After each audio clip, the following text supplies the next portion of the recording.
दोस्तों सदियों से हम इंसान एक सवाल का जवाब ढूंढने में लगे हुए हैं कि क्या हमारे धरती से परे इस विशाल ब्रह्मांड में कहीं और जीवन मौजूद है या नहीं। शुरुआती जीवन की खोज में हमने हमारे सौर मंडल में मौजूद ग्रहों का अध्ययन करना शुरू किया, पर कई सालों तक किए गए अध्ययन में हमें निराशा ही हाथ लगी। खोज के दौरान पता चला कि हमारे सौर मंडल में मौजूद किसी भी ग्रह पर जीवन के लिए अनुकूल संभावनाएं मौजूद नहीं हैं, जिसकी वजह से हमने जीवन की खोज के लिए इन ग्रहों का चक्कर लगा रहे उनके मून्स का अध्ययन करना शुरू किया। दोस्तों शुरू में जब वैज्ञानिकों ने सैटर्न और जुपिटर ग्रहों के मून्स का अध्ययन करना शुरू किया तो उन्होंने पाया कि इन ग्रहों के ज्यादातर मून्स पूरी तरह से बर्फ से ढके हुए हैं और इनहैबिटेबल हैं। इन्हीं खोज के दौरान वैज्ञानिकों को शनि ग्रह के मून्स टाइटन के बारे में पता चला, जो कि शनि और बृहस्पति ग्रह के दूसरे चंद्रमाओं से काफी अलग था और काफी हद तक हमारे ग्रह पृथ्वी के समान था। दोस्तों टाइटन सैटर्न प्लेनेट का सबसे विशालकाय मून है, जिसे आप हमारे सौर मंडल का सबसे विचित्र और अजीबोगरीब चंद्रमा भी कह सकते हैं।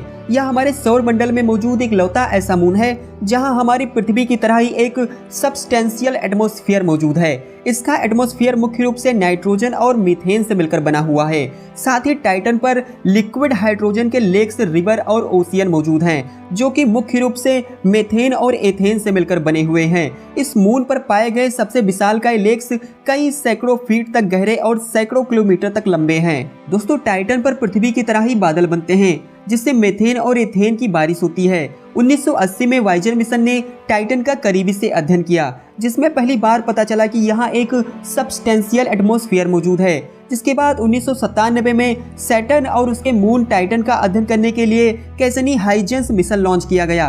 2005 में हाइजेंस प्रोब मेन कैसनी स्पेसक्राफ्ट से अलग होकर टाइटन पर सफलतापूर्वक लैंड हुआ। दोस्तों टाइटन पर मीथेन लिक्विड अवस्था में पाया जाता है, जिसकी वजह से एवोपरेट होते हैं और क्लाउड बनते हैं। इसकी वजह से कई बार लिक्विड मीथेन की बारिश होती है।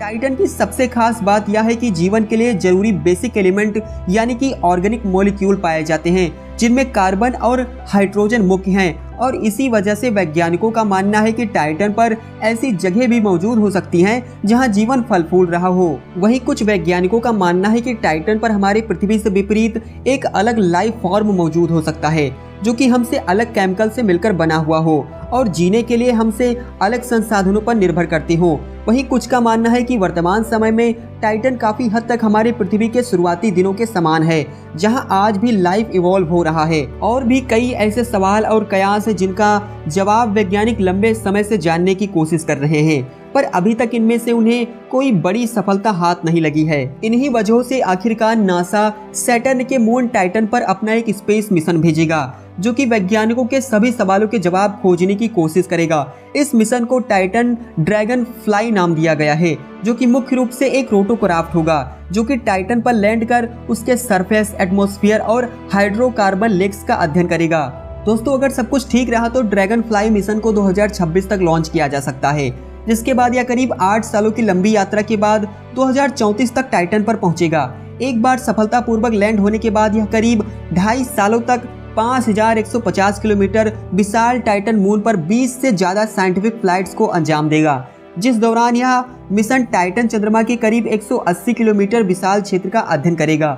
दोस्तों ड्रैगन फ्लाई मिशन नासा के न्यू फ्रंटियर प्रोग्राम के अंतर्गत चौथा मिशन होगा, जिसमें कुल $1 बिलियन का खर्च आएगा। टाइटन हमारे लिए बहुत महत्वपूर्ण चंद्रमा है।